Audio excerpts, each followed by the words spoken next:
जय जगन्नाथ पिला माने तो देखंतु आमर जो प्रीवियस ईयर क्वेश्चन सीरीज गुड़ा मुझे आनी देती आपण मैंने देखुंत तो कंप्यूटर आनी आउ कंप्यूटर दुईटा क्लास हो जाइए आज एबे देखिबा आमर ओडिया आनिबा जहाँ प्रीवियस ईयर क्वेश्चन आसी सो लेट न करिक आम यहाँ रैपिड 30 मिनिट्स रखा जाइए 30 मिनिट भितर आम कवर करवा सब किसी क्वेश्चन गुड़ा जहाँ आसी आज अच्छी ओडियार क्वेश्चन मु ओडियार 20टा क्वेश्चन नहीं आसी आउ बहुत जल्दी जल्दी देखीदबा एगुड़ा निहाती भाव में आमर आसीला ओएसएससी ओट्रिपलएससी बा आमर ओडिशा गवर्नमेंट जेतिक एग्जाम गुड़ा तार प्रीवियस क्वेश्चन सो जीवा पूर्व गोटे कहबी जो मैंने नुआ कर आसिक वीडियो देखुं प्रथम थर पर चैनल टी सब्सक्राइब कर दिंतु आउ टे शेयर कर दिंतु समस्त को सो लेट न करी चलन देखा आमर ओडिया व्याकरण बा साहित्य प्रश्नोत्तर सीरीज कौन आसीला फास्ट क्वेश्चन जीवा निम्न रे प्रदत्त शब्द पदगुड़िक मध्यरु केउटी सर्वनाम से कही यही जो 4-5टी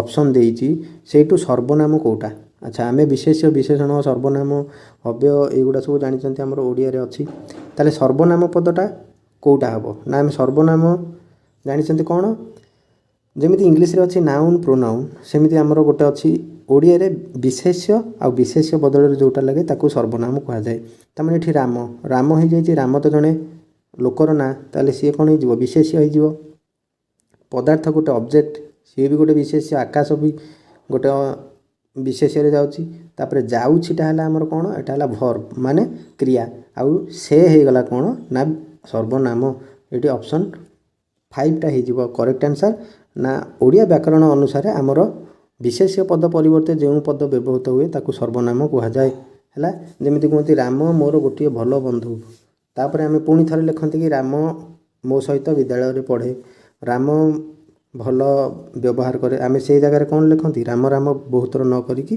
से जगह आम से लिखती बुझेगा ताने विशेष्य पद इंग्लीश रे जोटा नाउन आउ वर्ब जोटा आमर ओडिया रे होची जाउची है आउ सेटा है आमर विशेष्य पद जमीती कि विशेषर उदाहरण देखो राम हरि आकाश ये जो एग्जाम्पलटारे क्वेश्चनटारे थिला विशेषण है कौन कौ गुड़ा कह जाए धला सरल सुंदर तमाने जी विशेष्य पद को कौन कराए विशेषित कराए ताको विशेषण पद कह जाए तापर सर्वनाम है कौन ना जहाँ विशेष्य बदल लगे से मु तुमे आमे एगुड़ाक तापर अव्यय है कौन जो गुड़ाक आमर कंजक्शन इंग्लीश रे जो गुड़ाक आम जॉइंट करती दुईटा सेंटेंस को एवं किंतु बा अथवा अथच एगुड़ा तापर क्रिया है जहाँ सब करा जाए वर्ब टाकू नेक्स्ट नंबर 2 क्वेश्चन जीवा मशा को धुआं दियो ताने जो मशा होउचंती सेति आम कौन करचंती धुआं दउचंती सेटा देछि जे मशा को धुआं दियो रेखांकित शब्दटी केउ पद ताने एठी रेखांकित पदटी हला कोटा ना मशा को कौन हम अच्छा आम जो क्रिया बा विभक्ति देखी आम जानी विभक्ति रे आम कौन हुए ना आमर केते प्रकार विभक्ति अच्छी ना 7टा विभक्ति अच्छी प्रथम द्वितीय तृतीय चतुर्थ पंचमी षष्ठी सप्तमी है प्रथम विभक्ति रे कौन जाए ना एटी टाए माने गुड़े गुड़ाक एटी टाए ताने बालकटी बालकटीए आ पिलाटी लोकटी एटा गला तापर द्वितीय विभक्ति जाए मान कु मानकू मान पिलाटी को बालक को बा राम को सही जिनिसटी को आउ तृतीय रे जाउची रे द्वारा देई कर्तुक तामाने तांको द्वारा ये कार्यटी हैला बा सेठारे माने से कलम रे लिखिले एमिति आ तापर चतुर्थ विभक्ति पड़ी आछी कु माननकु पाई निमित्त सकाशे बा निवारण भी लागिवो ताहले एठी मशा को धुआं दिया जाउची हमर जो धुआंटा काहा को देले मशा को देले कोन पई ना ये जो मशा आसुचंती से मशा को आमे केमिति निवारण करिवा बा मशा को बाटेइबा बोली दिया जाए ताने एठी की विभक्ति हे जिवो निवारण कुंकु मानक निमित्त सकाशे जो कहली एटा कौट विभक्ति होची चतुर्थी विभक्ति ताने एटा की चतुर्थी पुणी है ना निवारण चतुर्थी बुझीगला ना ओडिया व्याकरण रे निवारण चतुर्थी व्याकरण सूत्र अनुसार कौन सी जीव बा वस्तु को दूरेइबा पई आमे कोन यूज करंती निवारण चतुर्थी विभक्ति ताले एठी मशा को दूरेइबा पई आमे जो धुआं दउचंती एटा हला की विभक्ति ना चतुर्थी विभक्ति अटे देखंतु मशा को हला चतुर्थी विभक्ति आउ व्याकरण नियम सूचना अनुसार कु चिन्ह द्वितीय और चतुर्थी रे हुए एति मन रखिले एबे 3 नंबर क्वेश्चन जीवा दंपति यह केउ समास देखो समास रो भी क्वेश्चन आसुची हमर जते प्रकार समास अछि सेतिर किछि किछि आसुची दंपति दंपति माने कोन जो हमर स्वामी स्त्री जो दी जन को କୁହାଯାଏ ଦମ୍ପତି। ତାହେଲେ ଏଇଟା ଦ୍ୱିଗୁ ସମାସ ନା ତତ୍ପୁରୁଷ ସମାସ ନା ଦ୍ୱନ୍ଦ୍ୱ ସମାସ, ବହୁବ୍ରୀହି ନା ଅବୈଭାବ। ତ ଆନ୍ସାର୍ କ'ଣ ହେଇଯିବ ନା ଆନ୍ସାର୍ ହେଉଛି ଆମର ଦ୍ୱନ୍ଦ୍ୱ ସମାସ। ବୁଝିହେଲା ନା ଅପସନ୍ 3 ହେଲା ଦ୍ୱନ୍ଦ୍ୱ ସମାସ ଆନ୍ସାର୍। କାହିଁକି ନା ଦମ୍ପତି ଶବ୍ଦର ବ୍ୟାସ ବାକ୍ୟ କଲେ ଜାୟା ଓ ପତି। ଆମେ ଦମ୍ପତିଟାକୁ କେମିତି ଲେଖନ୍ତି ଜାୟା ଓ ପତି। ବୁଝିହେଲା ଦୁଇ ଜଣ ସ୍ୱାମୀ ଆଉ ସ୍ତ୍ରୀ କି ମିଶିଲେ ଦମ୍ପତି କୁହାଗଲା। ଏଇଠି ଯେଉଁ ଓ ଲାଗିଲା ଓ ହେଲା କ'ଣ ସଂଯୋଜକ ଅବୟବ। ତାହେଲେ ସଂଯୋଜକ ଅବୟବ ଦ୍ୱାରା ଯେଉଁ ଦୁଇଟି ପଦ ଯଦି ଯୋଡ଼ିକି ଆମେ ଗୋଟେ ଶବ୍ଦ ତିଆରି କରୁଛନ୍ତି ତାକୁ କୁହାହେଉଛି ଦ୍ୱନ୍ଦ୍ୱ ସମାସ। ଏଠାରେ ଜାୟା ମାନେ କ'ଣ ସ୍ତ୍ରୀ ଓ ପତି ମାନେ ସ୍ୱାମୀ। ତାହେଲେ ସ୍ତ୍ରୀ ଆଉ ସ୍ୱାମୀକି ମିଶାଇଲେ ଆମର କ'ଣ ହେଉଛି ଜାୟା ପତି ମିଶିଲେ ହେଉଛି ଦମ୍ପତି। ଆଚ୍ଛା ଦ୍ୱନ୍ଦ୍ୱ ସମାସ ଆମେ ଜାଣିବା କେମିତି ନା ଯେଉଁ ସମାସରେ ପ୍ରତ୍ୟେକ ସମସ୍ୟମାନ ପଦର ଅର୍ଥର ପ୍ରାଧାନ୍ୟ ରହେ ତାହାକୁ ଦ୍ୱନ୍ଦ୍ୱ ସମାସ କୁହାଯାଏ। ତାହେଲେ ସମସ୍ୟମାନ ପଦର ପ୍ରାଧାନ୍ୟ ରୁହେ। ସମସ୍ୟମାନ କେଉଁଟାରେ ନା ଜାୟା ଓ ପତି ଭିତରେ ଉଭୟଙ୍କର ସମାନ ଗୁରୁତ୍ୱ ରହିଛି। ସ୍ୱାମୀର ଯେତିକି ଗୁରୁତ୍ୱ ଆଉ ସ୍ତ୍ରୀର ବି ସେତିକି ଗୁରୁତ୍ୱ କେଉଁଥିରେ ଏଇ ଯେଉଁ ୱାର୍ଡ଼ଟାରେ ହେଲା, ପ୍ରାକ୍ଟିକାଲି କୁହାଯାଉନି। ତାହେଲେ ସମାସଟାকে କେମିତି ଆମେ ଚିହ୍ନିବା କେଉଁ ସମାସକୁ ନା ଦ୍ୱିଗୁ ସମାସ ହେଲା କ'ଣ ଦେଖନ୍ତୁ ଦ୍ୱିଗୁ ଲେଖାଯାଉଛି କେମିତି ଦ୍ୱିଗୁ। ଦ୍ୱି ମାନେ କ'ଣ ଆମେ ଯେଉଁ ଦୁଇ କହୁଛନ୍ତି ହେଲା, ତାହେଲେ ଏଇଟା ଗୋଟେ ସଂଖ୍ୟାକୁ ବୁଝାଉଛି। ଦୁଇ ଯଦି ବୁଝେଇଲା ସେଟା ହେଲା ଦ୍ୱିଗୁ ସମାସ। ଯେମିତିକି ଆମର ହେଲା ତ୍ରିଫଳା, ତ୍ରିବେଣୀ, ଆଉ ଆସୁଛି ତ୍ରିସଙ୍ଗ ହେଲା, ସେଇଗୁଡ଼ା ସବୁ ତିନିଟା ଦୁଇଟା ଏକଙ୍ଗୀ ହେଲା, ଏଇଗୁଡ଼ା ସବୁ ଆସୁଛି ଦ୍ୱିଗୁ ସମାସ। ତାପରେ ତତ୍ପୁରୁଷ ଆସିଲା ଦ୍ୱିତୀୟାଦି ବିଭକ୍ତିର ଅନ୍ତର୍ଗତ ସମାସ, ଯେଉଁଥିରେ ଦ୍ୱିତୀୟ ବିଭକ୍ତି ଯେଉଁ ସମାସରେ ୟୁଜ୍ ହୋଇଥିବ ସେଟା ହେଲା ତତ୍ପୁରୁଷ। ବହୁବ୍ରୀହି ହେଲା କ'ଣ ଅନ୍ୟ ପଦର ପ୍ରାଧାନ୍ୟ ରହିବ। ଯେମିତିକି ଦଶାନନ, କାହାର ଏଇଠି ପ୍ରାଧାନ୍ୟ ରହୁଛି ନା ଦଶଟା ଆନନର ପ୍ରାଧାନ୍ୟ ରହୁଛି। ଅବୈଭାବ ସମାସ ହେଲା ଅବୟଟା ପ୍ରଥମେ ଥାଇକି ଯେଉଁ ସମାସ ହେବ ତାକୁ ଅବୈଭାବ କୁହାଯିବ। ନେକ୍ସଟ ନମ୍ବର 4 କ୍ୱେଶ୍ଚନ୍ ଯିବା। ଟିକେ ଲେଟ୍ ବି ହେଇପାରେ କ୍ଲାସ୍ଟା, ସୋ ଦେଖିବେ ଫୁଲ୍ ପୁରା ପ୍ରଥମରୁ ଶେଷ ପର୍ଯ୍ୟନ୍ତ ଦେଖନ୍ତୁ। ହଉ, ଏଇଠି ଯେଉଁ ଚିହ୍ନ ଗୁଡ଼ା ଦେଇଛି ଆମେ ଯେଉଁ ଫଳା କୁହନ୍ତି ବା ମାତ୍ରା କୁହନ୍ତି ଆମ ଓଡ଼ିଆରେ, ଆକାର ହର୍ଷଇକାର ଦୀର୍ଘଇକାର ହର୍ଷଉକାର ଦୀର୍ଘ ରୁ ଏ ଐ, ଏହି ଚିହ୍ନ ବା ସଂକେତ ଗୁଡ଼ିକୁ କ'ଣ କୁହାଯାଏ? ଏଇଠି ତ ମୁଁ ଏବେ ଆନ୍ସାର୍ କହିସାରିଲିଣି। ଆକୁ ମାତ୍ରା କୁହାଯାଏ ନା ଫଳା କୁହାଯାଏ ନା ଧ୍ୱନି ନା ନିପାତ ନା ବିରାମ ଚିହ୍ନ। ଦେଖନ୍ତୁ ଧ୍ୱନି ନୁହେଁ, ନିପାତ ନୁହେଁ କିମ୍ବା ବିରାମ ଚିହ୍ନ ନୁହେଁ। ଏଇଟା ହେଲା ମାତ୍ରା ହେବ ନା ଫଳା ହେବ, କେଉଁଟା ହେବ ନା ଆମର ଆକାର ଯେଉଁ କୁହନ୍ତି ସେଇଟା ମାତ୍ରା କୁହାଯାଏ। ବୁଝିହେଲା। ଓଡ଼ିଆ ଅକ୍ଷରରେ ସ୍ୱରବର୍ଣ୍ଣ ବ୍ୟଞ୍ଜନବର୍ଣ୍ଣ ସହିତ ଯେତେବେଳେ ଯୁକ୍ତ ହେଉଛି, ଆମେ ଯେତେବେଳେ ସ୍ୱରବର୍ଣ୍ଣ କେଉଁଟା ଅଛି ଅ ଆ ହ୍ରସ୍ୱଇ ଦୀର୍ଘ ଏଇଗୁଡ଼ା ସବୁ, ତାକୁ ବ୍ୟଞ୍ଜନବର୍ଣ୍ଣ ସହିତ ଯେତେବେଳେ ଆମେ ଯୋଡ଼ୁଛନ୍ତି ସେତେବେଳେ ମାତ୍ରାକୁ ବ୍ୟବହାର କରାଯାଏ। ଆଉ ବ୍ୟଞ୍ଜନବର୍ଣ୍ଣର ସାଙ୍କେତିକ ରୂପକୁ ଆମେ ଫଳା କୁହାଯାଏ ହେଲା। ଯେଉଁ ବ୍ୟଞ୍ଜନବର୍ଣ୍ଣର ସାଙ୍କେତିକ ରୂପ ଯେମିତିକି ଆମେ କୁହନ୍ତି ପକ୍କା, ଦେଖନ୍ତୁ ଲେଖାଯିବ ପକ୍କା, ଏଠି କ ତଳେ ଆମେ କ'ଣ କରନ୍ତି କ ଫଳା ଦିଅନ୍ତି, ଏଠି କ ମାତ୍ରା କହିବାନି ହେଲା। ପକ୍କା ସେଇଟା ତାହେଲେ କ'ଣ ହେଲା ବ୍ୟଞ୍ଜନବର୍ଣ୍ଣ କଟାକୁ ଯୋଡ଼ା ଯାଉଛି, ତାହେଲେ ସିଏ ହେଇଗଲା ଫଳା। ଆଉ ମାତ୍ରା ହେଲା କେଉଁଟା ଯେଉଁ ଆକାର ଇକାର ହର୍ଷଇକାରରୁ ଐକାର ପର୍ଯ୍ୟନ୍ତ। ତାପରେ ଦେଖିବା ନିମ୍ନଲିଖିତ ଶବ୍ଦ ଗୁଡ଼ିକ ମଧ୍ୟରୁ କେଉଁଟି ତତ୍ସମ ଶବ୍ଦ। ଆଚ୍ଛା ତତ୍ସମ ଶବ୍ଦ କେଉଁଟା ଏଇ ଭିତରୁ? ତତ୍ସମ ମାନେ କ'ଣ ତତ୍ସମ, ତତ୍ ମାନେ ତାହା, ସମ ମାନେ ସମାନ। ତାହେଲେ ତାହା ସହିତ ସମାନ, କାହା ସହିତ ପୁଣି ସମାନ ନା ଆମର ଯେଉଁ ସଂସ୍କୃତ ସହିତ ସମାନ। ଆମର ଯେଉଁ ମୂଳ ଶବ୍ଦ ଆସିଥିଲା ସଂସ୍କୃତ, ସେ ସଂସ୍କୃତ ସହିତ ଯେଉଁ ଶବ୍ଦଟା ସମାନ ତାକୁ ତତ୍ସମ ଶବ୍ଦ କୁହାଯାଏ। ଆଚ୍ଛା ଏଠି ପୋଖରୀ, କୂପ, ନାଳ, ନଳା, କେନାଲ କେମିତି ଜାଣିବା? ପୋଖରୀ ଅଛି, କୂପ ଅଛି, ନାଳ, ନଳା, କେନାଲ, କେଉଁଟା ତାହେଲେ ତତ୍ସମ ହେବ ନା ଆମର କୂପ, ଯେଉଁ କୂଅଟା ଆମର ଅଛି ସେ କୂପଟା ହେଉଛି ତତ୍ସମ। କାହିଁକି ନା ସଂସ୍କୃତ ଭାଷାର ସେଇଟା ଆସିଛି ସଂସ୍କୃତ ଭାଷାରୁ। କେମିତି ହେଇଛି ନା କୂପ ହେଉଛି ସଂସ୍କୃତ ଶବ୍ଦ ଯାହା ଓଡ଼ିଆରେ ଅପରିବର୍ତ୍ତିତ ରୂପେ ବ୍ୟବହୃତ ହୁଏ। ତାହେଲେ ଯେଉଁ କୂପଟା ହେଲା ଆମେ ୟୁଜ୍ କରୁଛନ୍ତି ଏଇଟା ଓଡ଼ିଆରେ କିଛି ପରିବର୍ତ୍ତନ କରାଯାଏନି, ସେଇ କୂପକୁ କୂପ ଲେଖାଯାଏ, କିନ୍ତୁ ଆମେମାନେ କ'ଣ କୁହନ୍ତି ତାକୁ କହିଲା ବେଳେ କୂଅ କୁହନ୍ତି ହେଲା। ଅପଭ୍ରଂଶ ଭାଷାରେ ଆମେ କୂଅ କୁହନ୍ତି। ଆଉ ପୋଖରୀଟା ହେଲା ଗୋଟେ ତଦ୍ଭବ ଯେଉଁଟାକି ଆମର ସଂସ୍କୃତରୁ ଜାତ ହେଇଛି। ଯିଏ ତଦ୍ ଭବ, ତଦ୍ ମାନେ ତାହାଠୁ ହେଇଛି, କିଏ ପୁଷ୍କରିଣୀ, ଏଟା କେଉଁଥିରୁ ନା ପୋଖରୀରୁ, ପୋଖରୀଟା ପୁଷ୍କରିଣୀରୁ ହେଇଛି। ତାହେଲେ ପୁଷ୍କରିଣୀ ହେଲା ଆମର ତତ୍ସମ, ପୋଖରୀ ହେଲା ତଦ୍ଭବ। ସେମିତି କେନାଲ ହେଲା କ'ଣ ଏଟା ଗୋଟେ ବୈଦେଶିକ ଶବ୍ଦ, ବୈଦେଶିକ ଆଉ ଦେଶଜ ଏଗୁଡ଼ା ତ ଅଛି ଜାଣିଥିବେ। ହଁ ତତ୍ସମ କହିଲି କ'ଣ ତତ୍ଯୁକ୍ତ ସମ, ସଂସ୍କୃତ ସହିତ ସମାନ। କୂପ ହେଲା ତତ୍ସମ, ତାର ଓଡ଼ିଆରେ ହେଉଛି କ'ଣ କୂଅ। ଆଉ ତଦ୍ଭବ ହେଲା କ'ଣ ଯେଉଁ ସଂସ୍କୃତ ଶବ୍ଦ ଗୁଡ଼ିକ ପ୍ରାକୃତ ଅପଭ୍ରଂଶ ଦେଇ ରୂପ ବଦଳାଇ ଓଡ଼ିଆରେ ବ୍ୟବହୃତ ହୁଅନ୍ତି ତାହାକୁ ତଦ୍ଭବ କୁହାଯାଏ। ତାମାନେ ଯେଉଁ ଅପଭ୍ରଂଶ ଭାଷାରେ ଯେଉଁ ବ୍ୟବହାର କରାଯାଏ, ପୁଷ୍କରିଣୀକି କୁହାଗଲା ପୋଖରୀ, କୂପକୁ କୁହାଗଲା କୂଅ, ଗୋଧୂମକୁ କୁହାଗଲା କ'ଣ ଗହମ, ନଦୀକି ନଈ ହେଲା, ଭ୍ରାତାକୁ କ'ଣ କୁହନ୍ତି ଭାଇ, ସେଇଗୁଡ଼ା ହେଲା ତଦ୍ଭବ। ନେକ୍ସଟ ଦେଖିବା ବ୍ୟାକରଣ ଅନୁଯାୟୀ ପଦ କେତେ ପ୍ରକାର। ଏ ଯେଉଁ ପଦ ଅଛି ଆମର, ପଦ କ'ଣ ନା ପଦ ପକେଇକି ଯେଉଁ କୁହନ୍ତି ନା, ପଦ କେତେ ପ୍ରକାର? 2 ପ୍ରକାର, 3 ପ୍ରକାର, 4 ପ୍ରକାର, 5 ପ୍ରକାର ନା 6 ପ୍ରକାର? ଆନ୍ସର ହେଉଛି 5 ପ୍ରକାର ଆମର ପଦ ଅଛି। ସୋ ଟିକେ ଦେଖିଦେବା ଡିଟେଲ୍ସ ତା ବିଷୟରେ କ'ଣ 5 ପ୍ରକାର କେଉଁ ପଦ ଅଛି। ଆମର ଯେକୌଣସି ଗୋଟେ ବାକ୍ୟକୁ ଆମେ ଯେତେବେଳେ ଭାଙ୍ଗୁଛନ୍ତି ସେତେବେଳେ ଇଂଲିଶ ସହିତ ରିଲେଟ୍ କରନ୍ତୁ। ଯେତେବେଳେ ଆମେ ଗୋଟେ ଇଂଲିଶ ସେଣ୍ଟେନ୍ସକୁ ତାର ପାର୍ଟ କରୁଛନ୍ତି, 2ଟା ପାର୍ଟରେ ଡିଭାଇଡ଼ ହେଉଛି। ଗୋଟେ ହେଲା ସବଜେକ୍ଟ ପାର୍ଟ ଆଉ ଗୋଟେ ପ୍ରେଡ଼ିକେଟ୍ ପାର୍ଟ। ତାପରେ ପୁଣି କେଉଁ ପାର୍ଟରେ କ'ଣ ରହୁଛି, ସବଜେକ୍ଟ ପାର୍ଟରେ ନାଉନ୍ ରହୁଛି, ପ୍ରେଡ଼ିକେଟ୍ ପାର୍ଟରେ କ'ଣ ଅବଜେକ୍ଟ ସହିତ ଭର୍ବ, ଆଡ଼ଜେକ୍ଟିଭ, ଏଗୁଡ଼ା ଆର୍ଟିକିଲ୍, ଏଗୁଡ଼ା ସବୁ ରହୁଛି। ତାହେଲେ ସେମିତି ଓଡ଼ିଆରେ ବି ଆମର ପଦ 5 ପ୍ରକାର। ଗୋଟେ ହେଲା ବିଶେଷ୍ୟ। ବିଶେଷ୍ୟ କ'ଣ, ଯେଉଁଟାକୁ ଆମେ ଦେଖିପାରୁଛନ୍ତି ବା ଯାହାର ଗୋଟେ ନେମିଂ ୱାର୍ଡ଼, ନାଉନ୍ ଯେମିତି noun is a naming word, ସେମିତି ଓଡ଼ିଆରେ ଯେଉଁ ବସ୍ତୁକୁ ଆମେ ଦେଖିପାରୁଛନ୍ତି ଏବଂ ତା'ର ଗୋଟେ ପ୍ରକୃତ ନାଁ ଅଛି ତାକୁ ବିଶେଷ୍ୟ କୁହାଯାଏ। ଆଉ ବିଶେଷଣ କ'ଣ ନା ଯିଏ ବିଶେଷ୍ୟକୁ ବିଶେଷିତ କରେ ବା ଯିଏ ବିଶେଷ୍ୟ ବିଷୟରେ କୁହେ। ଯେମିତିକି ରାମ ବହୁତ ସୁନ୍ଦର ଥିଲେ, ତାହେଲେ ରାମକୁ ଏଠି କିଏ ବତେଇଲା, ରାମ କେଉଁ ଭଳିଆ ଥିଲେ, ସୁନ୍ଦର ଥିଲେ ହେଲା। ସେ ଗୋପବନ୍ଧୁ ଜଣେ ପରୋପକାରୀ ଲୋକ ଥିଲେ।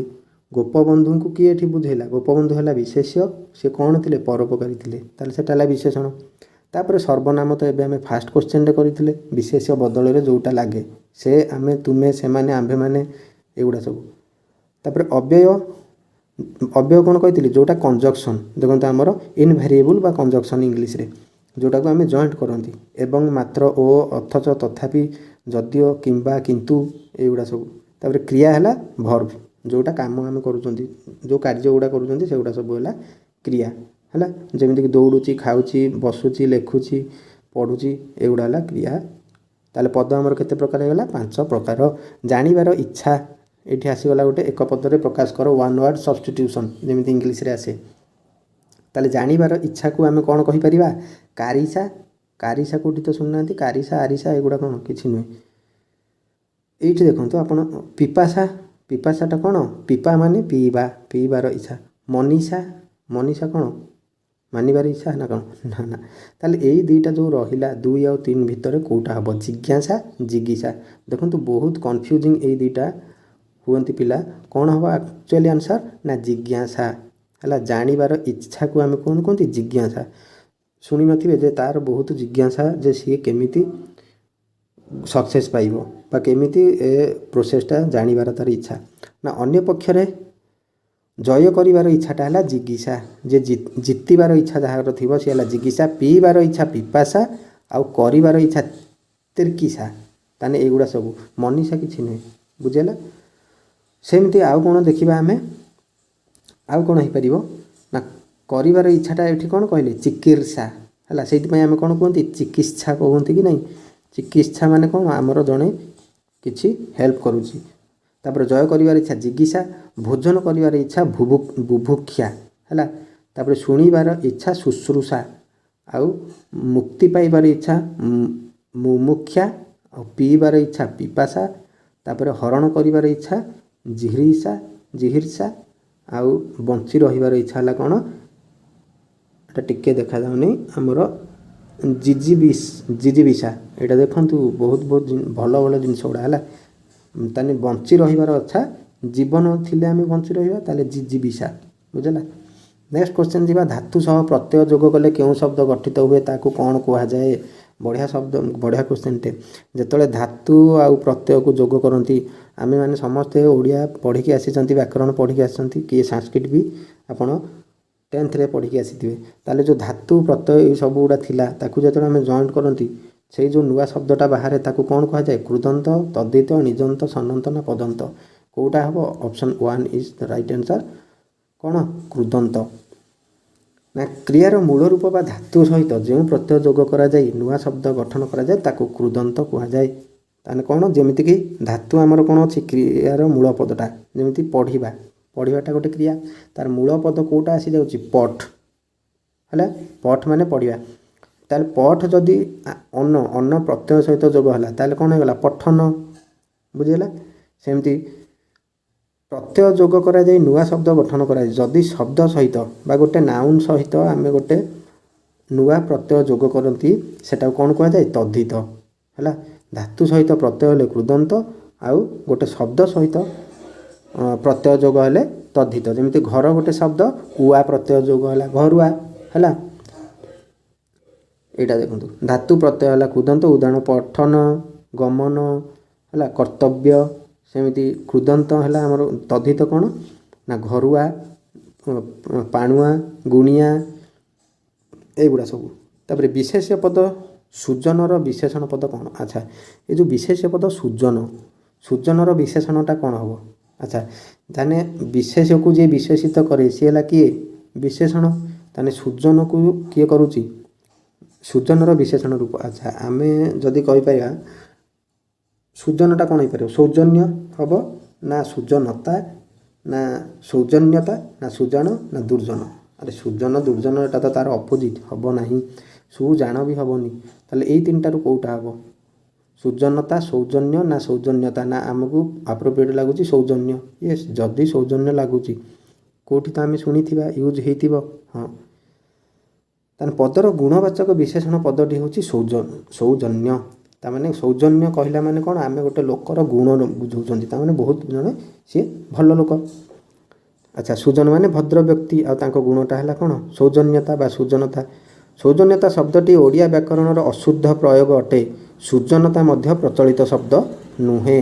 ବୁଝିଲା। ସୌଜନ୍ୟତା କି ସୁଜନତା ନୁହେଁ, ଏଇଟା ସବୁ ଅପଭ୍ରଂଶ ବା ଭୁଲ ଭାଷା ଆମେ ୟୁଜ୍ କରନ୍ତି।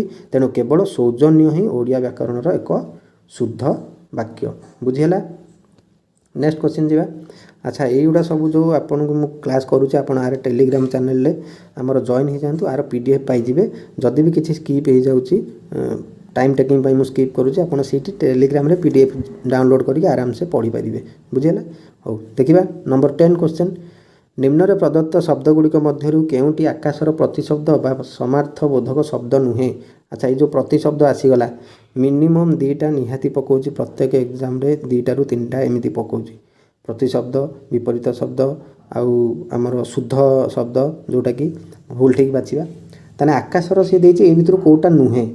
ଆଚ୍ଛା, ଆମେ ନଭ ଜାଣିଛନ୍ତି ଆକାଶର। ହଁ, କ ହେବ କି? କ ହେବ ନା ଖ ହେବ? କାହିଁକି ନା ଖଗ ଆମେ କାହାକୁ କୁହନ୍ତି? ସରି, ଏଇଟା ଗଖ ଉଲ୍ଟା ହେଇଗଲା। ଖଗ, ଖଗ କାହାକୁ କୁହାଯାଏ? ପକ୍ଷୀକୁ କୁହାଯାଏ, ଯିଏ ଆକାଶରେ ଉଡ଼େ। ତାପରେ ନାକ, ନାକ ହେବ ବ୍ୟୋମ, ବ୍ୟୋମ ହେଇପାରିବ। ନାକ ହେବ କି? ନାକଟା ତ ଆମର ନାକ ବି ଯାଉଛି କେଉଁଥିରେ ନା ଆମର ଆକାଶରେ। ତାହେଲେ କେଉଁଟା? କ ହେବ ନାହିଁ। ବୁଝିଲା। ଅପସନ୍ 3। ଦେଖନ୍ତୁ ଏଇଟା ଗୋଟେ ନୂଆ କଥା ଆମେ ଜାଣିଲେ। ଓଡ଼ିଆ ଏବଂ ସଂସ୍କୃତ ଭାଷାରେ ବ୍ୟୋମ, ନଭ, ଖ ଏବଂ ନାକ ସମସ୍ତ ପଦ ଆକାଶର ପ୍ରତିଶବ୍ଦ। ନାକ ମାନେ ବି ଆକାଶ, ଜାଣିଥାନ୍ତୁ। ବ୍ୟଞ୍ଜନ ବର୍ଣ୍ଣ କର କୌଣସି ପ୍ରତ୍ୟକ୍ଷ ଅର୍ଥ ଆକାଶ ସହିତ ସମ୍ପୃକ୍ତ ନୁହେଁ। ଖ ଅର୍ଥ ଆକାଶ ହୋଇଥାଏ। ତାମାନେ କ ନ ହେଇକି ଖ ହେବ। ବୁଝିଲା। ନେକ୍ସଟ ଯିବା। ପ୍ରାଣୀର ଭଲ ମନ୍ଦ ବାଣୀ ମରଣ କାଳେ ତାହା ଜାଣି। ଏଇଟା ଦେଖନ୍ତୁ ଆପଣମାନେ ସବୁ ଶୁଣିଥିବେ। ଏଇଟା ଗୋଟେ ଛଟା ବା ଢଗ ଏମିତି ଗୋଟେ ଶୁଣିବାକୁ ମିଳେ। ପ୍ରାଣୀର ଭଲ ମନ୍ଦ ବାଣୀ ମରଣ କାଲେ ତାହା ଜାଣି। ତାମାନେ ଏହା କେଉଁ ଛନ୍ଦ ବା ବୃତ୍ତ? ଏଇଟା ଗୋଟେ ଛନ୍ଦ ଆସିଛି, ଯେଉଁଟାକି ଗୋଟେ ଲୋକର ଭଲ ମନ୍ଦ ବିଷୟରେ ଆମେ କେତେବେଳେ ଜାଣିପାରିବା, ବା ସେ ଲୋକଟା ଯେତେବେଳେ ଭଲ ଥିବ କି ଖରାପ ଥିବ ସେଟା କେତେବେଳେ ଜଣାପଡ଼େ? ସେ ମରଣ କାଳେ ହିଁ ଜଣାପଡ଼େ। ହେଲା। ତାହେଲେ ଏଇଟା କେଉଁ ଛନ୍ଦ ଯାଉଛି? ବଙ୍ଗଳାଶ୍ରୀରେ ନା ରାମକିରି ନା ଚୋଖୀ ନା ଗୁଜ୍ଜରୀ ନା କାମୋଦି? ଏଇଟା ସବୁ ବିଭିନ୍ନ ପ୍ରକାର ଛନ୍ଦ ଅଛି। ତାହେଲେ ଏଇଟା ଆମର ଯାଉଛି ଗୁଜ୍ଜରୀରେ। ଆଚ୍ଛା, କେମିତି ଆମେ ଜାଣିବା ଏଇଟା ଗୁଜ୍ଜରୀରେ ବୋଲି? ନା ଏହି ପ୍ରସିଦ୍ଧ ପଙ୍କ୍ତି ଅତିବଡ଼ି ଜଗନ୍ନାଥ ଦାସ ଆମର ଯେଉଁ ଲେଖିଛନ୍ତି, ଆମର ଥିଲେ 5 ଜଣ ସଖା, ପଞ୍ଚସଖା ଯେଉଁ ଥିଲେ। ଜଗନ୍ନାଥ ଦାସ ଭାଗବତରୁ ଆନିତ। ଆପଣ ଶୁଣିଥିବେ ଯେଉଁ ଭାଗବତ ଆମର ପଢ଼ାଯାଏ ରାତିରେ, ଆଗକାଳରେ ବହୁତ ପଢ଼ୁଥିଲେ। ଗୋବିନ୍ଦ ଗୋବିନ୍ଦ ଗୋବିନ୍ଦ ପଦୁଗାଳୁଛି ମକରନ୍ଦ, ଏମିତି ଭାଗବତଟା। ତାହେଲେ ସେଇଠି ହିଁ ଥିଲା ପ୍ରାଣୀର ଭଲ ମନ୍ଦ ଜାଣି ମରଣ କାଳେ ତାହା ଜାଣି। ତାହେଲେ ଏଇଟା ଭାଗବତରୁ ଆସିଛି। ଭାଗବତ କିଏ ଲେଖିଥିଲେ? ଜଗନ୍ନାଥ ଦାସ। ଆଉ ଗୁଜ୍ଜରୀ ଛନ୍ଦରେ ରଚିତ, ଯାହାକୁ ଲୋକପ୍ରିୟ ଭାବେ ଭାଗବତ ବାଣୀ ବୋଲି କୁହାଯାଏ। ବୁଝିହେଲା। ଏହାର ପ୍ରତ୍ୟେକ ପଦର ଅକ୍ଷର ସଂଖ୍ୟା କେତେ? 9। ଦେଖନ୍ତୁ ଏଇଟା ବହୁତ କ୍ୱେଶ୍ଚିନ୍ରେ ବି ଆସିଛି। ନା ଭାଗବତରେ ଯେଉଁ ଛନ୍ଦର ପ୍ରତ୍ୟେକ ପଦଟା ଥାଏ ମାନେ ଗୋଟେ ପୁରା ଏମିତି ସେଣ୍ଟେନ୍ସଟା ସେଇଟା କେତେଟା ଅକ୍ଷର ହେଇଥାଏ 9ଟା ଅକ୍ଷର ସେଥିପାଇଁ ତାକୁ ନବାକ୍ଷରୀ ଛନ୍ଦ ବୋଲି କୁହାଯାଏ।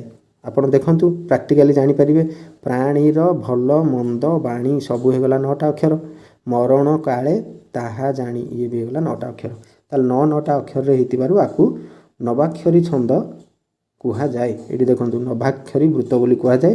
ଜଗନ୍ନାଥ ଦାସଙ୍କ ଶ୍ରୀମଦ୍ ଭଗବତ ଗୀତା ସମ୍ପୂର୍ଣ୍ଣ ରୂପେ ଏହି ଗୁଜ୍ଜରୀ ଛନ୍ଦରେ ରହିଛି। ତାହେଲେ ଯାହା ପାଖରେ ବି ଗୀତା ଅଛି ଆପଣ ଦେଖିକି ଚେକ୍ କରିପାରିବେ ସବୁଥିରେ ଆମର 9ଟା ଅକ୍ଷର ଥିବ।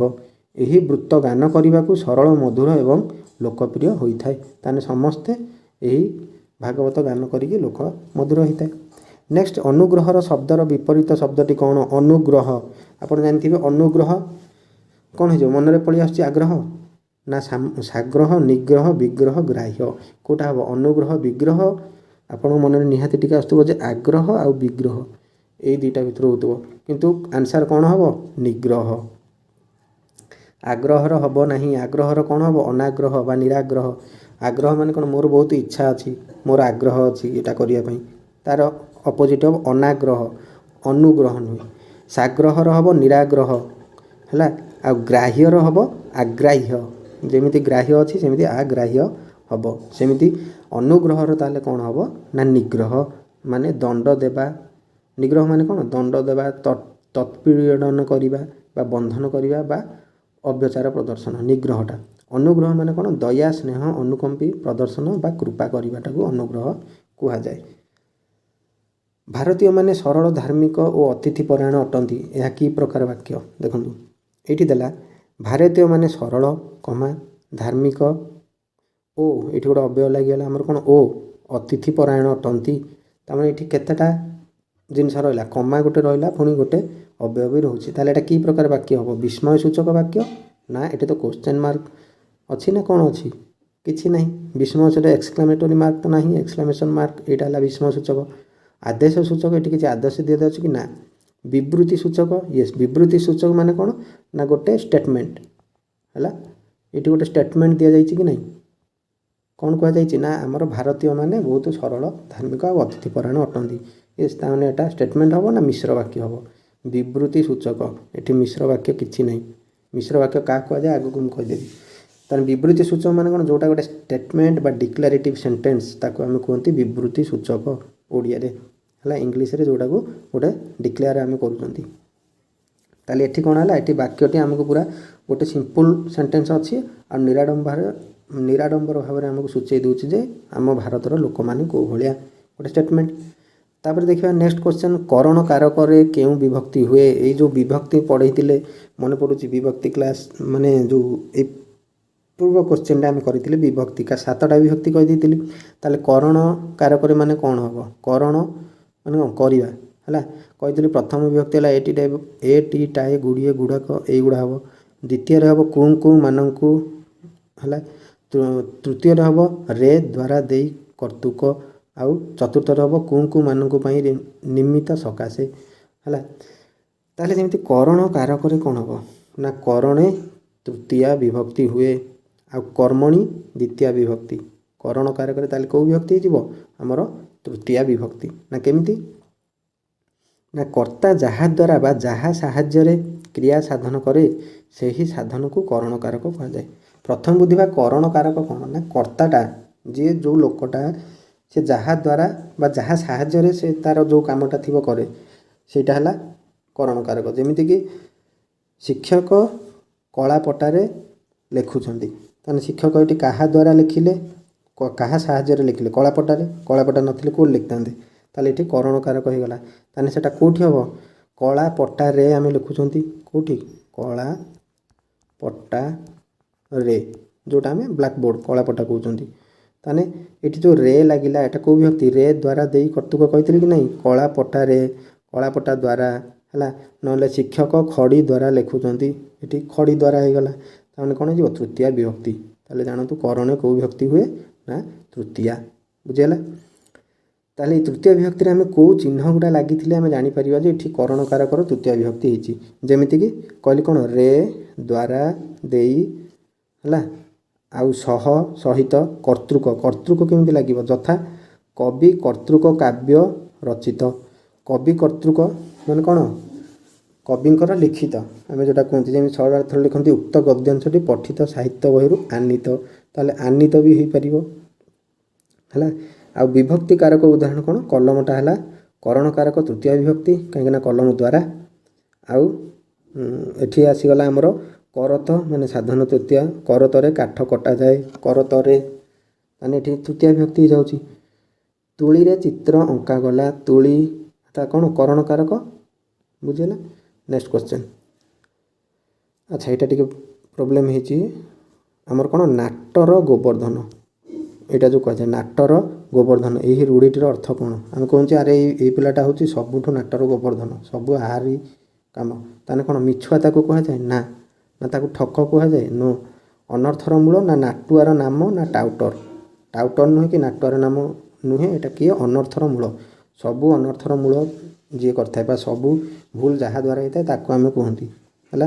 ଦୁଇ ଜଣ ଯେତେବେଳେ ମାଡ଼ଗୋଳ ଲାଗୁଥିବେ ଜଣଙ୍କର ସେଇଠି ସବୁଠୁ ଭୁଲ ଥିବ ଆମେ ତାକୁ କ'ଣ କୁହନ୍ତି ନା ଏଇ ହେଉଛି ସବୁଠୁ ନାଟର ଗୋବର୍ଦ୍ଧନ ବୁଝିଗଲା ନା। ରୁଟ୍ ଅଫ୍ ଅଲ୍ ଟ୍ରବୁଲ୍ ତାକୁ କୁହାଯାଏ ଇଂଲିଶରେ, ଯେ ସବୁ ଟ୍ରବୁଲ୍ର ଯିଏ ରୁଟ୍ ବା ଯିଏ ହିଁ ମୂଳ।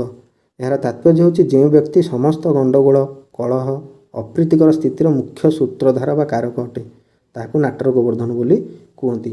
ଆଉ ଯେଉଁ ଅନର୍ଥର ମୂଳ ତାକୁ ବୁଝାଏ ବୁଝିଗଲା। ତାପରେ ଯିବା, ଏରା ସବୁ ରୂଢ଼ି ଆଉ ଲୋକବାଣୀରୁ ଆସୁଛି ହେଲା। ରେବତୀ ପେଟେଣ୍ଟ ମେଡ଼ିସିନ୍, ଏଇଟା ଦେଖନ୍ତୁ ରେବତୀ ଆଉ ପେଟେଣ୍ଟ ମେଡ଼ିସିନ୍, ଏହି ପ୍ରଖ୍ୟାତ ଗଳ୍ପ ଦୁଇଟି କିଏ ରଚନା କରିଛନ୍ତି? ରେବତୀ କିଏ ଲେଖିଥିଲେ? ରେବତୀ ପେଟେଣ୍ଟ ମେଡ଼ିସିନ୍ 6 ମାଣ 8 ଗୁଣ୍ଠ, ମନେ ପଡ଼ୁଛି 6 ମାଣ 8 ଗୁଣ୍ଠ, ଏଇଟା କିଏ ଲେଖିଥିଲେ? ଆମର ଫାଦର ଅଫ୍ ଓଡ଼ିଆ ଲିଟରେଚର କୁହାଯାଏ ତାଙ୍କୁ, ଫାଦର ଅଫ୍ ଓଡ଼ିଆ ଲିଟରେଚର ବା ଓଡ଼ିଆ ସାହିତ୍ୟର ଜନକ ବୋଲି ତାଙ୍କୁ କୁହାଯାଏ। ସେ କିଏ? ରାଧାନାଥ ରାୟ ନୁହେଁ, ମଧୁସୂଦନ ରାଓ ନୁହେଁ, ଗଙ୍ଗାନାଥ ମେହେର ନୁହେଁ, ଚନ୍ଦ୍ରଶେଖର ମିଶ୍ର ନୁହେଁ, ଆମର ଅପସନ୍ 5 ହେଇଗଲେ କିଏ? ଫକୀର ମୋହନ ସେନାପତି ହେଲା। ତାଙ୍କୁ କ'ଣ କୁହାଯାଏ? ଓଡ଼ିଆ ସାହିତ୍ୟର ଜନକ ବୋଲି କୁହାଯାଏ। ଆଉ ତାଙ୍କୁ କେଉଁ ଟାଇଟେଲ୍ ଦିଆଯାଇଛି? ବ୍ୟାସକବି ହେଲା। ଯେଉଁମାନେ ଟାଇଟେଲ୍ ଆପଣ ଯାଇକି ଭିଡ଼ିଓ ପଡ଼ିଛି କ୍ଲାସ୍ରେ ଦେଖିଦେବେ ସବୁ କେଉଁ କବିଙ୍କର କ'ଣ ଟାଇଟେଲ୍ ଦିଆଯାଇଥିଲା। ସିଏ 1898 ମସିହାରେ ପ୍ରକାଶିତ ରେବତୀ, 1898ରେ ସିଏ ଗୋଟେ ଓଡ଼ିଆ ଭାଷାର ସର୍ବପ୍ରଥମ ଆଧୁନିକ କ୍ଷୁଦ୍ର ଗଳ୍ପ। ତାହେଲେ ଏଇଠି ଦୁଇଟା କ୍ୱେଶ୍ଚନ୍ ପାଇଲେଣି। ରେବତୀଟା ହେଉଛି ଆମ ଓଡ଼ିଆର ପ୍ରଥମ ଲିଖିତ କ୍ଷୁଦ୍ର ଗଳ୍ପ, ମାନେ ଛୋଟ ଗଳ୍ପ ପ୍ରଥମେ ଲେଖାଯାଇଥିଲା ଯାହା ମହିଳା ଶିକ୍ଷା ଓ ସାମାଜିକ ରକ୍ଷଣଶୀଳତା ଉପରେ ଆଧାରିତ। ରେବତୀ ବହୁତ ନାଁ କରିଥିଲା ଆଉ ଅତ୍ୟନ୍ତ ଲୋକପ୍ରିୟ ହେଇଥିଲା। ଆଉ ପେଟେଣ୍ଟ ମେଡ଼ିସିନ୍ ବି ଯେଉଁଟା ପାରିବାରିକ ମାନେ ସାମାଜିକ ସଂସ୍କାରମୂଳକ ଗଳ୍ପ ଅଟେ ବୁଝିଲା। ରେବତୀ ଲେଖିଥିଲେ 1898ରେ। ତାର ପେଟେଣ୍ଟ ମେଡ଼ିସିନ୍ ହେଲା କ'ଣ? ହାସ୍ୟରସାତ୍ମକ ପାରିବାରିକ ଗଳ୍ପ ଯେଉଁଟା ପେଟେଣ୍ଟ ମେଡ଼ିସିନ୍ କୁହନ୍ତି ଦିଆଯାଏ। ମାନେ ପରିବାରରେ ଝଗଡ଼ା ଲାଗୁଥିବେ ତା ସ୍ତ୍ରୀ ପେଟେଣ୍ଟ ମେଡ଼ିସିନ୍ ତାକୁ ଦେବ। 6 ମାଣ 8 ଗୁଣ୍ଠ ଲେଖିଥିଲେ, ଏଇଟା କ'ଣ ନା ଶୋଷକ ଜମିଦାର ଶ୍ରେଣୀର ମୁଖା ଖୋଲିବା ଉପନ୍ୟାସ। ତା'ମାନେ ଯେଉଁ 6 ମାଣ 8 ଗୁଣ୍ଠ ହେଇଥିଲା ଆମର ଯେଉଁ ଶୋଷକ ବା ଯେଉଁ ଜମିଦାର ସେତେବେଳେ ଥିଲେ ସେମାନେ କେମିତି ଲୋକଙ୍କୁ ଲୁଟୁଥିଲେ ହେଲା, ଗରିବ ଲୋକମାନଙ୍କୁ। ତାପରେ ଲଛମା ମାମୁଁ ଆଉ ପ୍ରାୟଶ୍ଚିତ, ଏଇଟା ବଢ଼ିଆ ବଢ଼ିଆ ସବୁ ଲେଖିଥିଲେ। ସିଏ କିଏ? ପ୍ରସିଦ୍ଧ ସାମାଜିକ, ଏଇଟା କ'ଣ? ହଁ, ପ୍ରସିଦ୍ଧ ସାମାଜିକ କାଳଜୟୀ ଉପନ୍ୟାସ, ଏଇଟା ଲେଖିଥିଲେ କି ଆମର ବ୍ୟାସକବି ଫକୀର ମୋହନ ସେନାପତି। ନିମ୍ନଲିଖିତ କାବ୍ୟଗୁଡ଼ିକ ମଧ୍ୟରୁ କେଉଁଟି ସ୍ୱଭାବ କବି ଗଙ୍ଗାଧର ମେହେରଙ୍କ ସୃଷ୍ଟି? ଏଇଠି ଦେଖନ୍ତୁ ସ୍ୱଭାବ କବି ବୋଲି କାହାକୁ କୁହାଯାଏ? ଗଙ୍ଗାଧର ମେହେର। ତାହେଲେ ଏଇଟା ସିଏ କେଉଁଟା ଲେଖିଥିଲେ ଏଇ ଭିତରୁ? ଉର୍ବଶୀ, ଇନ୍ଦୁମତୀ, ଚନ୍ଦ୍ରଭାଗା, ଶର୍ମିଷ୍ଠା ନା ଲାବଣ୍ୟବତୀ? ଏରା ସବୁରା ତ ଗୋଟେ ଗୋଟେ ନାଁ ନା କ'ଣ? କି ଯିଏ ଯାହାର ଏଇଠୁ ଯାହା ନାଁ ଥିବ ସିଏ ଖୁସି ହେଇଯିବେଣି ହେଲା। କ'ଣ ଆନ୍ସାର ହେଇଯିବ ନା ଇନ୍ଦୁମତୀ। କିଏ ଲେଖିଥିଲେ? ଆମର ଗଙ୍ଗାଧର ମେହେର। ସିଏ ତାଙ୍କୁ କି କବି କୁହାଯାଏ? ସ୍ୱଭାବ କବି ହେଲା। ଏଟା କ'ଣ କୁହାଯାଏ ନା ପ୍ରଥମ କାବ୍ୟ ଗ୍ରନ୍ଥ, ଯେ ଫାର୍ଷ୍ଟ ଟାଇମ୍ ଏଇ ଯେଉଁ ଗ୍ରନ୍ଥଟା ଲେଖାଯାଇଥିଲା କେଉଁଟା? ଇନ୍ଦୁମତୀ। ତାଙ୍କର ପ୍ରକୃତିର ନିଖୁଣ ଭାବ ବିହ୍ୱଳ ବର୍ଣ୍ଣନା ଶୈଳୀ ପାଇଁ ତାଙ୍କୁ ସ୍ୱଭାବ କବି ବୋଲି କୁହାଯାଏ। ତାହେଲେ ସିଏ ପ୍ରକୃତି ବିଷୟରେ ବା ଆମ ପ୍ରାକୃତିକ ଜିନିଷ ବିଷୟରେ ଏମିତି ଭାବ ବିହ୍ୱଳ ଆଉ ଶବ୍ଦ ଦେଇ ଲେଖିଥାନ୍ତି, ସେଥିପାଇଁ ତାଙ୍କୁ ସ୍ୱଭାବ କବି କୁହାଯାଉଛି। ଅନ୍ୟ ପକ୍ଷରେ ଚନ୍ଦ୍ରଭାଗା କିଏ ଲେଖିଥିଲେ? କବିବର ରାଧାନାଥ ରାୟ ହେଲା। ଆଉ ଲାବଣ୍ୟବତୀ କବି ସମ୍ରାଟ ଉପେନ୍ଦ୍ର ଭଞ୍ଜ ଲେଖିଥିଲେ ବୁଝିହେଲା। ସ୍ୱଭାବ କବି ଗଙ୍ଗାଧର ମେହର କେବେ ଜନ୍ମ ହୋଇଥିଲେ? 1862 ମସିହାରେ। ପ୍ରକୃତିର ଅପୂର୍ବ ବର୍ଣ୍ଣନା ପାଇଁ ତାଙ୍କୁ ସ୍ୱଭାବ କବି ବୋଲି କୁହାଯାଏ। ଆଉ ଇନ୍ଦୁମତୀ ହେଉଛି ତାଙ୍କ ଦ୍ୱାରା ସୃଷ୍ଟ ପ୍ରଥମ ପ୍ରକାଶିତ କାବ୍ୟ ଗ୍ରନ୍ଥ, ମାନେ ଯେଉଁ କବିତାର ଗ୍ରନ୍ଥ ଯେଉଁଟାକୁ ମୋଟା ବହିଟାକୁ କୁହାଯାଏ ହେଲା। ଇନ୍ଦୁମତୀ ହେଲା ପ୍ରଥମ କାବ୍ୟ। ତାପରେ ତପସ୍ୱିନୀ ହେଲା କ'ଣ? ଉଚ୍ଚ ସ୍ୱର୍ଗର ରାମାୟଣ କାବ୍ୟ ହେଲା, ସୀତାଙ୍କ ଜୀବନୀ। ତପସ୍ୱିନୀଟା ହେଲା କ'ଣ? ସୀତାଙ୍କ ଜୀବନୀ, ମାନେ ସୀତାଙ୍କ ବିଷୟରେ ସେଟା ଲେଖାଯାଇଥିଲା। ତାପରେ ପ୍ରଣୟବଲ୍ଲରୀ ହେଲା ପ୍ରାକୃତିକ କାବ୍ୟ ଯେଉଁଟା ପ୍ରଣୟବଲ୍ଲରୀ। ତାପରେ କୀଚକବଧ ଆଉ ଅଯୋଧ୍ୟା ଦୃଶ୍ୟ, ଏଇଟା ତ ନାଁ ଶୁଣିକି ବୁଝିପାରୁଥିବେ। ଅଯୋଧ୍ୟା ଦୃଶ୍ୟ ମାନେ ପୁରାଣ ଭିତ୍ତିକ ସର୍ବଶ୍ରେଷ୍ଠ ରଚନାମାଳା ହେଲା। ନେକ୍ସଟ କ୍ୱେଶ୍ଚନ୍ ଯିବା 18 ନମ୍ବର କ୍ୱେଶ୍ଚନ୍। ଓଡ଼ିଶାର ଏକ ପ୍ରଖ୍ୟାତ ହ୍ରଦକୁ କାବ୍ୟ ନାୟିକା କରି କବିବର ରାଧାନାଥଙ୍କ ଲେଖନୀରୁ ସୃଷ୍ଟ ଗ୍ରନ୍ଥଟିର ନାମ କ'ଣ? ଦେଖନ୍ତୁ ଏଇଠି କହିଦେଇନି ତୁମ ଆନ୍ସାରଟା। କବିବର ରାଧାନାଥ ରାୟ କ'ଣ ଲେଖିଥିଲେ? ଚନ୍ଦ୍ରଭାଗା ଲେଖିଥିଲେ। ତାହେଲେ ଏଇଠି ସେ କ'ଣ ଦେଇଛି? ଓଡ଼ିଶାର ଏକ ପ୍ରଖ୍ୟାତ ହ୍ରଦକୁ କାବ୍ୟ ନାୟିକା କରି, ତାହେଲେ ଓଡ଼ିଶାର ଗୋଟେ ପ୍ରଖ୍ୟାତ ହ୍ରଦ କେଉଁଟା ଆମର? ସେଇଟା ଚିଲିକା। ତାହେଲେ ଚିଲିକା ହ୍ରଦ ଉପରେ ଯେଉଁ କବିବର ରାଧାନାଥ ରାୟ କ'ଣ ଲେଖିଥିଲେ? ଏଇଠି ଆନ୍ସାର ହିଁ ହେଇଗଲାଣି। ଚିଲିକା, ଅଂଶୁପା, ନରାଜ, ଗୋନାସିକା ଏଗୁଡ଼ା କିଛି ନୁହେଁ, ସବୁ ଚିଲିକା। କ'ଣ ଲେଖିଥିଲେ ସେଟା? ସେ କାବ୍ୟର ଗୋଟେ ପଦ କିଛି କାହାର ମନେ ଅଛି ନା? ରାଧାନାଥ ରାୟ 151 ନୁହେଁ, ଭୁଲ ଅଛି ହେଲା। କେବେ ଅଛି ଆପଣ ଜଣେଇବେ ମୋତେ ଟିକେ କମେଣ୍ଟ ସେକ୍ସନରେ। କେବେ ଲେଖିଥିଲେ ନା? ଓଡ଼ିଶାର ଅତି ସୁପ୍ରସିଦ୍ଧ ଜଳଭଣ୍ଡାର ଚିଲିକା ହ୍ରଦକୁ ପରିଦର୍ଶନ କରି ଏହାକୁ କାବ୍ୟର ପ୍ରତିଭାମୟୀ ନାୟିକା ରୂପେ ଗ୍ରହଣ କରି ଚିଲିକା କାବ୍ୟ ରଚନା କରିଥିଲେ। ତାପରେ ଏଟା ଐତିହାସିକ ଗୌରବକୁ, ଆମ ଓଡ଼ିଶାର ଐତିହାସିକ ଗୌରବ ଭୂମି ବା ପ୍ରକୃତି ବିଷୟରେ ସୂଚାଏ। ଆଉ ସେ ଜନ୍ମ ହୋଇଥିଲା ଆମର ରାଧାନାଥ ରାୟ କେବେ? 1848 ମସିହା। ମୃତ୍ୟୁ ହୋଇଥିଲା 1908 ମସିହା। ଆଉ ଆଧୁନିକ ଓଡ଼ିଆର କାବ୍ୟ ସାହିତ୍ୟର ଯୁଗ ସ୍ରଷ୍ଟା ବୋଲି ତାଙ୍କୁ କୁହାଯାଏ। ଓଡ଼ିଶାର ଭୂଖଣ୍ଡ, ଐତିହାସିକ ସ୍ଥଳ ଏବଂ ନଦୀ ହ୍ରଦକୁ ନେଇ କାବ୍ୟ ରଚନା କରିବାରେ ସେ ସର୍ବଶ୍ରେଷ୍ଠ ପାରଙ୍ଗମ ଥିଲେ। ତା'ମାନେ ଓଡ଼ିଶାର ଭୂଖଣ୍ଡ, ଓଡ଼ିଶାର ଭୂଗୋଳ ଉପରେ କେଉଁ ନଦୀ, କେଉଁ ହ୍ରଦ, କେଉଁ ସମୁଦ୍ର ଏଗୁଡ଼ାକୁ ନେଇକି ସେ ଲେଖିଥିଲେ। ଆଚ୍ଛା, ଏଇଟା କେବେ ଲେଖିଥିଲେ ମୁଁ ଆପଣମାନଙ୍କୁ ପଚାରିଥିଲି? ଏଇଠି ଆନ୍ସାର କହିଦେଉଛି। 1891 ମସିହାରେ ସେ ଲେଖିଥିଲେ। କେଉଁଟା? ଚିଲିକାଟା। ବୁଝିଲା? ହ୍ରଦର ଚିତ୍ର ସୌନ୍ଦର୍ଯ୍ୟ ଯେମିତି ସନ୍ଧ୍ୟା, ଦେଖନ୍ତୁ ଏଇଟା 1891ରେ ଲେଖିଥିଲେ। ଆଉ କାବ୍ୟ ନାୟିକା ସମ୍ମାନ ବି ତାଙ୍କୁ ଦିଆଯାଇଥିଲା। ମାନବ ପରି ଏକ ପ୍ରାକୃତିକ ଜଳଭଣ୍ଡାରକୁ ନାୟିକା ଭାବେ କଳ୍ପନା କରାଯାଇଛି ହେଲା। ଆଉ ପ୍ରକୃତିର ମୁକ୍ତ ବକ୍ଷରେ ଭାରତୀଙ୍କ କମଳ ବିହାର ବର୍ଣ୍ଣନା କରାଯାଇଛି। ହଉ, ନେକ୍ସଟ ଦେଖିବା। ତହିଁ ସିଂହାସନେ ସୁନ୍ଦରୀ ଅସିନା, ଜଗତେ ତୁଳନା ସେହି ତାର ସିନା। ତାହେଲେ କ'ଣ? ତହିଁ ସିଂହାସନେ ସୁନ୍ଦରୀ ଅସିନା, ଜଗତେ ତୁଳନା ସେହି ତାର ସିନା। ଏହା କେଉଁ ଅଳଙ୍କାର? ଏଟା ଗୋଟେ ଅଳଙ୍କାରଟେ। ଏଟା କେଉଁ ଅଳଙ୍କାର ତାହେଲେ? ଶ୍ଳେଷ ନା ବିଭାବନା ନା ବିଶେଷୋକ୍ତି ନା ଅନନ୍ୱୟ ନା ରୂପକ? ଏଟା କେଉଁ ଅଳଙ୍କାର? ନା ଅନନ୍ୱୟ। ଅନନ୍ୱୟ ଅଳଙ୍କାର ମାନେ କ'ଣ ନା, ଅଳଙ୍କାର ଶାସ୍ତ୍ର ଅନୁଯାୟୀ ଯେତେବେଳେ ଉପମେୟର ସୌନ୍ଦର୍ଯ୍ୟ ବା ମହତ୍ଵ ବର୍ଣ୍ଣନା ପାଇଁ ସଂସାରରେ କୌଣସି ଅନ୍ୟ ବସ୍ତୁକୁ ଉପଲବ୍ଧ ନଥାଏ ଏବଂ ଉପମେୟକୁ ହିଁ ତା ନିଜ ସହିତ ତୁଳନା କରାଯାଏ, ସେଇଟାକୁ ଅନନ୍ୱୟ କୁହାଯାଏ। ହଉ, ଆମେ ଯେତେବେଳେ ତୁଳନା କରନ୍ତି, ସପୋଜ ଏଇଠି ଗୋଟେ ଆମେ ଉପମେୟ ଅଛି, ତାକୁ ଆମେ ତୁଳନା କରିବା। ଯେମିତିକି ଆମେ କାହାକୁ ଗୋଟେ ସିଂହ ସହିତ ତୁଳନା କରୁଛନ୍ତି, ରାଜାକୁ, ବା କାହାକୁ କୌଣସି ଗୋଟେ ବସ୍ତୁ ସହିତ ତୁଳନା କରୁଛନ୍ତି। ଯେତେବେଳେ ଏମିତି କିଛି ଜିନିଷ ନଥାଏ ତୁଳନା କରିବା ପାଇଁ, ତ ତାକୁ ତାହାରି ଉପମେୟ ସହିତ ତୁଳନା କରାଯାଏ। ଏଠି ଯେମିତି ହେଲା ସେହି ତାର ସିନା, ତାହେଲେ ସେହି ତାର ସିନା ମାନେ she can only be compared to herself. ତାମାନେ ସିଏ ନିଜେ ତାଙ୍କର ନିଜକୁ କମ୍ପେୟାର କରୁଥିଲେ। ସେଠାରେ ଅନନ୍ୟ ଅଳଙ୍କାର ହେଇଛି। ତହିଁ ସିଂହାସନେ ସୁନ୍ଦରୀ ଅସିନା, ଜଗତେ ତୁଳନା ସେହି ତାର ସିନା। ତାମାନେ ସେ ହିଁ ଜଗତରେ ତୁଳନାମୟ ଅଟେ ହେଲା। ଶ୍ଳେଷ ମାନେ କ'ଣ? ଶ୍ଳେଷ ଅଳଙ୍କାର ହେଲା କ'ଣ ନା, ଯେଉଁଟା ଏକ ଶବ୍ଦରୁ ଏକାଧିକ ଅର୍ଥ ବାହାରିବ। ତାହେଲେ ଗୋଟେ ଶବ୍ଦଟେ ଦେଇଥିବ, ସେଥିରୁ ବହୁତ ସାରା ଅର୍ଥ ଯଦି ବାହାରିବ, ଶ୍ଳେଷ। ଯେମିତି ଆମେ ବିଶ୍ଳେଷଣ କରୁଛନ୍ତି ବା। ତାପରେ ବିଭାବନା ମାନେ କ'ଣ? କାରଣ ନଥାଇ କାର୍ଯ୍ୟର ତତ୍ପରତା। ଯଦି କାରଣ କିଛି ନଥିବ, ଯେଉଁ କାର୍ଯ୍ୟଟାକୁ ଦେଖାଯିବ। ଆଉ ବିଶେଷୋକ୍ତି ହେଲା କ'ଣ? କାରଣ ଥାଇ ମଧ୍ୟ ଫଳର ଅଭାବ। ଯେତେବେଳେ କୌଣସି କାରଣ ଥିବ କିନ୍ତୁ ତାର କିଛି ଫଳ ନଥିବ, ସେଇଟା ଅଭାବ ମିଳୁନଥିବ। ତାପରେ ରୂପକ ହେଲା କ'ଣ? ଉପମାନ ଓ ଉପମେୟ ମଧ୍ୟରେ ଆଭେଦ ଆରୋପ କରିବା ହେଲା ଆଭେଦ କଳ୍ପନା। ଦେଖନ୍ତୁ ରୂପକ ମାନେ କ'ଣ? ଯେଉଁ ଉପମାନ ଆଉ ଉପମେୟ ଭିତରେ ଯେଉଁ ତୁଳନାଟା କରାଯାଏ। ଯେମିତିକି ଗୋଟେ ଅଭେଦ ବାହାର କରାଯାଏ ସେମାନଙ୍କ ଭିତରେ, ସେଟାକୁ କୁହାଯାଏ ରୂପକ। ଲାଷ୍ଟ କ୍ୱେଶ୍ଚନ୍ ଆସିଗଲା ହେଲା, କବି ସୂର୍ଯ୍ୟ ବଳଦେବ ରଥଙ୍କ ରଚିତ ବିଖ୍ୟାତ ତଥା ଲୋକପ୍ରିୟ ଚମ୍ପୁର ନାମ କ'ଣ? ଏଇଟା ବହୁତ ଭଲ ଇମ୍ପୋର୍ଟାଣ୍ଟ କ୍ୱେଶ୍ଚନ୍ ଆସେ ସବୁବେଳେ ରିପିଟେଡ଼ଲି। ଆମର କବି ସୂର୍ଯ୍ୟ କିଏ ଅଛନ୍ତି? ବଳଦେବ ରଥ। ଏଇଟା ଟାଇଟେଲ୍ ଗୁଡ଼ା ଦେଖନ୍ତୁ, ଯାଇ କ୍ଲାସ୍ରେ ଭିଡ଼ିଓ ପଡ଼ିଛି, ସବୁ ଟାଇଟେଲ୍ ଦେଖିଦିଅନ୍ତୁ। କବି ସୂର୍ଯ୍ୟ କାହାକୁ କୁହାଯାଏ ହେଲା, ଅତିବଡ଼ି କାହାକୁ କୁହାଯାଏ, ଉତ୍କଳ ଗୌରବ କାହାକୁ କୁହାଯାଏ, ଉତ୍କଳ ମଣି କାହାକୁ କୁହାଯାଏ, ଏଗୁଡ଼ା ସବୁ। ପ୍ରକୃତି କବି କାହାକୁ କୁହାଯାଏ, ଆଉ ପ୍ରେମ କବି କାହାକୁ କୁହାଯାଏ, ଏଗୁଡ଼ା ସବୁ। ତାହେଲେ ଯେଉଁ କବି ସୂର୍ଯ୍ୟ ବଳଦେବ ରଥଙ୍କର ଯେଉଁ ଚମ୍ପୁ ଲେଖିଥିଲେ ସେଟା କି ଚମ୍ପୁ? କିଶୋର ଚନ୍ଦ୍ରାନନ୍ଦ ଚମ୍ପୁ ନା କିଶୋର ଚମ୍ପୁ ନା ଲଳିତା ଚମ୍ପୁ ନା କଟକ ଚନ୍ଦ୍ରହାସ ଚମ୍ପୁ? ଏଗୁଡ଼ା ନୁହେଁ। କିଶୋର ଚନ୍ଦ୍ରାନନ୍ଦ ନା କିଶୋର ଚନ୍ଦ୍ରାନନ, କେଉଁଟା ଦେଖନ୍ତୁ, ଟିକେ ଟିକେରେ ଭୁଲ ହେଇଯିବ। ନା କିଶୋର ଚନ୍ଦ୍ରାନନ, ନନ୍ଦ ନୁହେଁ, କିଶୋର ଚନ୍ଦ୍ରାନନ। ତାମାନେ କ'ଣ? ଚନ୍ଦ୍ର ଯୁକ୍ତ ଆନନ ହେଇଛି, ଚନ୍ଦ୍ରାନନ। ରୀତି ଯୁଗର ମହାନ ସଙ୍ଗୀତ ଶାସ୍ତ୍ର କବି ସୂର୍ଯ୍ୟ ବଳଦେବ ରଥ ଏଇଟା ଲେଖିଛନ୍ତି। ଓଡ଼ିଶାର ସବୁଠାରୁ ବିଖ୍ୟାତ ଚମ୍ପୁ ଗ୍ରନ୍ଥ ହେଉଛି କିଶୋର ଚନ୍ଦ୍ରାନନ ଚମ୍ପୁ। ବୁଝିହେଲା? ଏହା କ ଅକ୍ଷର ଠାରୁ କ୍ଷ ଅକ୍ଷର ପର୍ଯ୍ୟନ୍ତ ଓଡ଼ିଆ ବ୍ୟଞ୍ଜନ ବର୍ଣ୍ଣମାଳାର କ୍ରମରେ ରଚିତ 34 ଗୋଟି ସଙ୍ଗୀତର ଏକ ଅପୂର୍ବ ଚଉତିଶା ହେଲା। 34 ଗୋଟିରୁ ହେଇଛି ବୋଲି ଚଉତିଶା ଶୈଳୀରେ ଅଟେ। ତାମାନେ ପୁରା କ ଠାରୁ ଆରମ୍ଭ କରିକି ସିଏ ପୁରା କ୍ଷ ପର୍ଯ୍ୟନ୍ତ ସବୁଥିରେ ସିଏ ସବୁଥିରୁ ଗୋଟେ ଗୀତ ଲେଖା ହେଇଛି।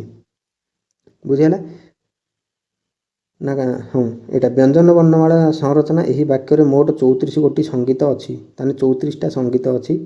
କରୁ କ୍ଷ ପର୍ଯ୍ୟନ୍ତ ପ୍ରତ୍ୟେକ ଅକ୍ଷରକୁ ଆରମ୍ଭ କରି ଗୀତ କରିବା। ତାମାନେ କରୁ ଆରମ୍ଭ କରିକି କ୍ଷ ଫ୍ୟ ସବୁ ୟୁଜ୍ ହେଇକି ଗୀତ କରାଯିବ। ଆଉ ସଙ୍ଗୀତ ସ୍ୱର ବା ଲୟ ରାଗ ଅଛି ସେଥିରେ ହେଲା, ସବୁ ଏଗୁଡ଼ା ଅଛି। ତାମାନେ ଏତିକି ଥିଲା ଆମର 20ଟା କ୍ୱେଶ୍ଚନ୍।